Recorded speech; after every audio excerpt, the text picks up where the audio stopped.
Hello friends, myself doctor Hakam Singh. मैं एक orthopaedic surgeon हूँ और ये मेरी दूसरी यूट्यूब वीडियो है। पहले भी यूट्यूब वीडियो बनाई थी लेकिन उसकी वीडियो और ऑडियो थोड़ी ठीक नहीं थी, तो मैंने सोचा कि दोबारा बना दूँ। और टॉपिक सेम है, लो बैक पेन। ये टॉपिक चुनने का पर्पज़ ये है कि आजकल कोरोना के कारण जो वर्क फ्रॉम होम है और जो लोग ज़्यादातर घर में रहने लगे हैं, उससे बैक पेन बहुत बढ़ गई है। तो उससे उसका इलाज और उससे कैसे ठीक करना है ये मैं बताऊँगा अभी। सबसे पहले कि लो बैक एक कहाँ से होती है। जो बैक पेन है हमारे, टोटल वर्टिब्रा 33 वर्टिब्रा है हमारे, और उनमें से 24 वर्टिब्रा के बीच में ये डिस्क होती है। बाकी जो वर्टिब्रा हमारे फ्यूज होते हैं। ये छोटा सा सेक्शन मैंने लिया है स्पाइन का। उसमें ये आप देख सकते हैं कि जो फ्रंट वाला हिस्सा है, यहाँ पे वर्टिब्रा है 2-3, और इनके पीछे जो इंटरवर्टिब्रल डिस्क है, जो हम सुनते हैं कि डिस्क निकल गई, ये हो गया, वो हो गया। तो पीछे जो हमारे आ जाते हैं लिगामेंट्स जो हैं वो स्पाइन को होल्ड करके रखते हैं। तो जहाँ तो फिर डिस्क की वजह से हमारी प्रॉब्लम आ सकती है, यहाँ पे कोई लिगामेंट की स्प्रेन की वजह से जो पेन हो सकती है। तो डिस्क की वजह से क्या होता है कि जब प्रेशर स्पाइन में बढ़ जाता है तो क्या होता है कि ये डिस्क जो है ये एक तरह की जेली लाइक सब्सटेंस होती है। तो ये पेरिफेरी पे एक तरह की रिस्ट्रेंट होती है जिसकी जब प्रेशर ज़्यादा बढ़ जाता है तो ये इसे होल्ड नहीं कर पाती और जेली जो है बाहर निकल आती है, और हमारी जो नर्व्स जहाँ से जा रही होती हैं वो नर्व को प्रेस कर देती है। उसकी वजह से हमारे जो बैक पेन होती है और टांग में पेन जाती है, जिसे हम शाटिका भी कहते हैं।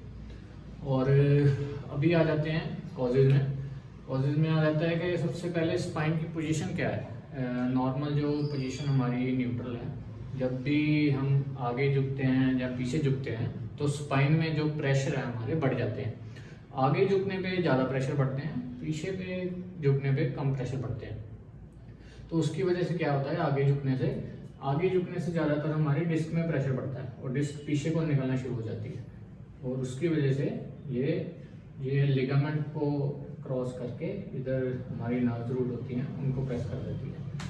और बाद में आ जाता है कि सिटिंग, स्टैंडिंग और स्पाइन पोजीशन में किस पोजीशन में सबसे ज़्यादा स्पाइन में प्रेशर होता है। तो सिटिंग में सबसे ज़्यादा प्रेशर होता है, स्टैंडिंग में उससे कम होता है, और सुपाइन में जब हम लेटे होते हैं तब सबसे कम प्रेशर होता है। इसलिए हमें क्या करना चाहिए कि सिटिंग जब हम बैठे हैं तो एक पोजीशन में कभी भी 10 मिनट से ज़्यादा नहीं बैठना। अगर हम आराम से सीधे बैठे हुए हैं तो क्या कर सकते हैं, पीछे ऐसे हो सकते हैं। अगर पीछे बैठे हुए हैं तो आगे झुक के जो टेबल है, टेबल पे हाथ रख के सपोर्ट ले सकते हैं। और यहाँ फिर क्या कर सकते हैं कि हम क्रॉस लेग भी बैठ सकते हैं, और यहाँ पे टांगे भी ऊपर कर सकते हैं टेबल के ऊपर। तो उसके बाद आता है स्टैंडिंग पोजीशन जो है सिटिंग से थोड़े कम प्रेशर होते हैं। इसलिए जब हम बैठ के थक जाते हैं तो हमें थोड़ा बहुत चल लेना चाहिए, और अगर फिर भी ठीक नहीं हो रहा तो हमें लेट जाना चाहिए। उसके बाद आता है स्ट्रोलिंग है कि जब हम आराम से लाइन में चलते हैं तो उससे क्या होता है कि हमारा जो स्पाइन में प्रेशर है वो डिस्ट्रीब्यूट नहीं होता। उसकी वजह से क्या होता है कि हमारी एक जगह पे ज़्यादा प्रेशर बढ़ जाता है और हमारे लिगामेंट स्प्रेन हो जाती है स्पाइन की, तो उससे भी पेन शुरू हो जाती है। तो हमें क्या करना चाहिए, फास्ट वॉकिंग करनी चाहिए। फास्ट वॉकिंग से और ऐसे ऐसे करके हमें चलना चाहिए। उसकी वजह से क्या होगा कि हमारे जो स्पाइन के प्रेशर है वो डिस्ट्रीब्यूट हो जाएंगे, एक ही जगह पे प्रेशर नहीं रहेगा और हमारे पेन नहीं होगी। फिर आ जाता है बैकपैक। जब भी हम बैकपैक पहनते हैं तो हमें एक कंधे पे ऐसे नहीं पहनना चाहिए। अगर एक पे पहनेंगे तो हमें बैक पेन शुरू हो जाएगी। दोनों पे पहनना चाहिए, ऐसे करके। और अगर आप स्मूथ सरफेस पे चल रहे हैं तो हमें जो बैक पैक है बिल्कुल ऊपर रखना चाहिए, कंधे पे इधर। और अगर हम ऊबड़ खाबड़ रास्ते पे चल रहे हैं, ऐसे ऐसे चल रहे हैं, तो हमें बिल्कुल नीचे रखना चाहिए। ये दो पोजीशन है जिसमें स्पाइन में प्रेशर सबसे कम रहता है। और उसके बाद आ जाते हैं सिटअप्स। जब भी हम सिटअप्स करते हैं तो पहले तो हमें देखना चाहिए कि हम पहले सिटअप्स करते हैं कि नहीं। अगर आप पहले सिटअप्स नहीं करते, अभी शुरू करना चाहते हैं, तो हमें सिटअप्स नहीं करने चाहिए, क्योंकि सिटअप्स में स्पाइन में बहुत ज़्यादा प्रेशर बढ़ जाता है। अगर आप एमेच्योर हैं, अभी शुरू करना है, तो आप सिटअप्स से शुरू ना करें। और अगर आपके बैक पेन है, सियाटिका है, तो आप सिटअप्स कभी ना करें। सिटअप की जगह आप कर्ल अप कर सकते हैं, तो मैं आगे आपको बताऊंगा कैसे करते हैं। उसके बाद आ जाते हैं पुशअप्स।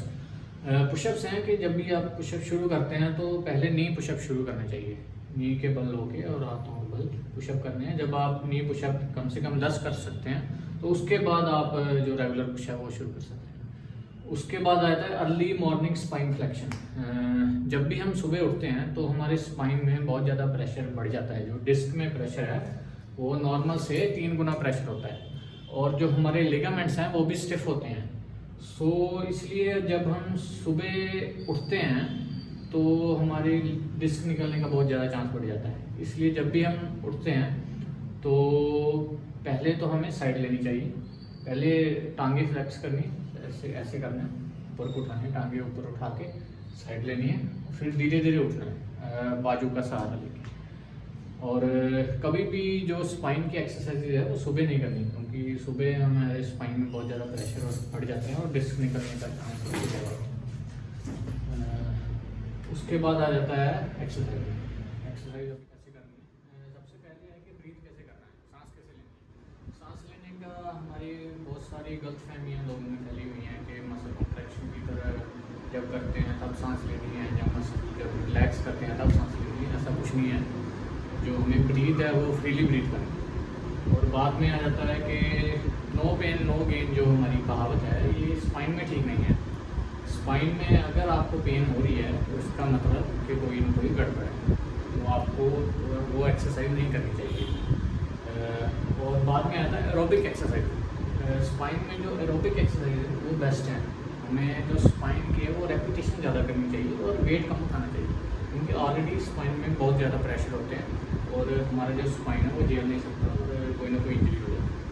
तो बाद में एक्सरसाइज जो है हमें शुरू करनी है कैट कैमल एक्सरसाइज से, और उसके बाद है हमारी curl ups, side bridges, cardio and prone and standing extension exercise.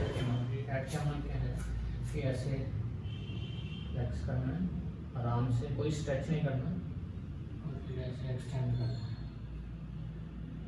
ऐसे रिलैक्स करना है, एक्सटेंड करना है, रिलैक्स करना है, एक्सटेंड करना है। ऐसे कॉन्शियस से 6 रेपिटेशन आप कर सकते हैं, 10 तक भी कर सकते हैं, लेकिन उससे ज़्यादा नहीं करनी, क्योंकि उससे ज़्यादा कोई फ़ायदा नहीं होगा। ये एक्सरसाइज का बेसिक मोटिव क्या है कि हमारे स्पाइन को रिलैक्स कर देना है, जो स्टिफनेस है वो दूर कर देनी है स्पाइन से। और उसके बाद हमारी आ जाती है साइड ब्रिज।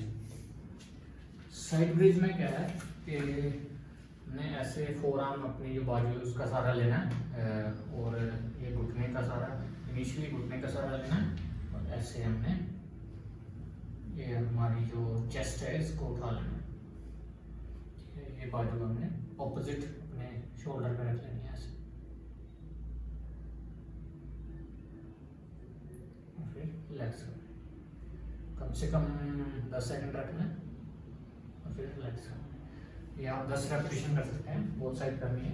और जब आप घुटनों के बल कर सकते हैं तो फिर आपने फीट अपने घुटने उठा लेने हैं, और फिर सेम एक्सरसाइज वैसे। ओके, और उसके बाद हमारे आ जाते हैं कर्ल अप्स।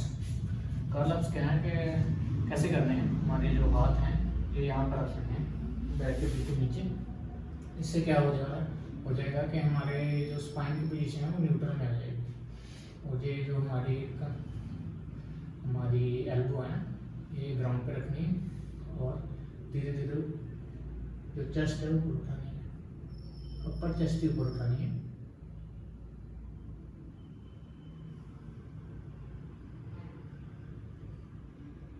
ऐसे आप 10 रेपिटेशन कर सकते हैं, और 10 रेपिटेशन रिपीट करने हैं। अगर आप ये कर सकते हैं तो बाद में आपने एल्बो उठा के फिर करनी है।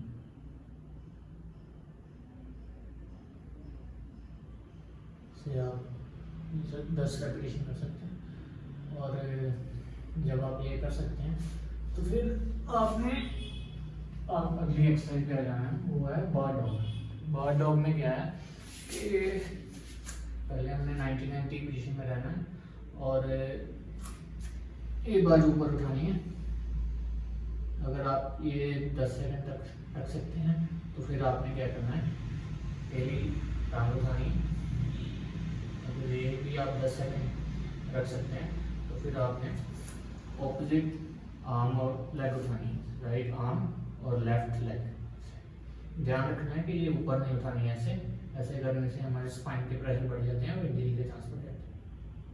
ऐसे फिर आपने 10 गिनने, फिर नीचे ऐसे ही लेफ्ट आर्म और राइट लेग, ऐसे फिर 10 गिनने नीचे।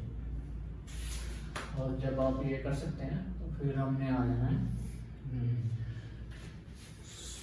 Prone extension. ऐसे 10 गिनने हैं, फिर रिलैक्स कर लेना, ऊपर आना है, 10 गिनने हैं और फिर रिलैक्स कर लेना। ये आगे prone extending extension exercise. Standing extension में क्या है कि हमारे जो हाथ हैं ऐसे हिप पे रखने हैं सपोर्ट के लिए और पीछे झुकना है, जितना आराम से झुक सके झुकना है, 10 गिनने हैं और फिर सीधे हो जाना है, फिर झुकना है पीछे, 10 गिनने सीधे आना है। ऐसे हम 10 रेपिटेशन कर सकते हैं। ये हमारी आ गई बेसिक एक्सरसाइज। इसके बाद हमारी है एडवांस एक्सरसाइज, वो मैं अपनी अगली वीडियो में बताऊंगा, और कोर स्ट्रेंथनिंग एक्सरसाइज वो सारी अगली वीडियो में बताऊंगा।